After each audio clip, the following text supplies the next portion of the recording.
IFSA, Prosperity in Progress.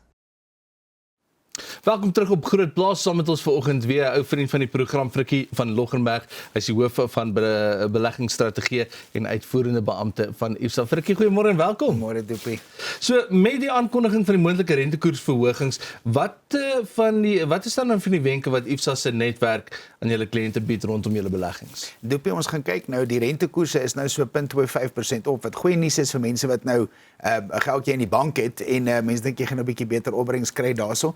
En saam met dit gepaard kan ons nou werklikbaar sien dat inflasie is stelselmatig nou om regtig bietjie te verhoog, amper by net so oor die 4%.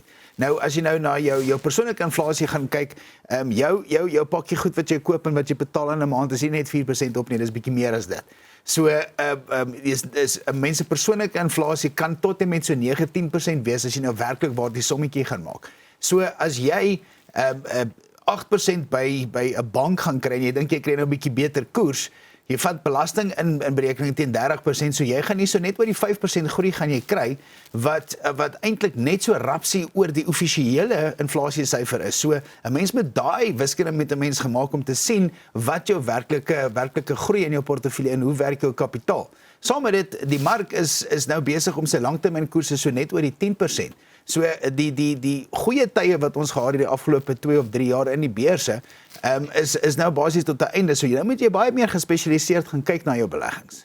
So jy noem ook dat mense moet kyk vir wie hulle spaar. Wat bedoel jy met so 'n stelling? Dit is altyd vir my interessant as 'n mens nou werklik waar daai vraag gaan vra. As jy gaan kyk, 'n bank gaan nie vir jou sê jy kan beter elders anders te doen nie, nooit nie. Die ontvanger van inkomste gaan ook nooit vir jou sê, hoor hierso, jy betaal nou soveel belasting, jy kan eintlik dit en minder belasting te betaal nie. Selfs 'n beleggingsplatform gaan nie vir jou sê daar's 'n ander beleggingsplatform wat vir jou goedkoper dieselfde diens kan gee nie, en produkte gewys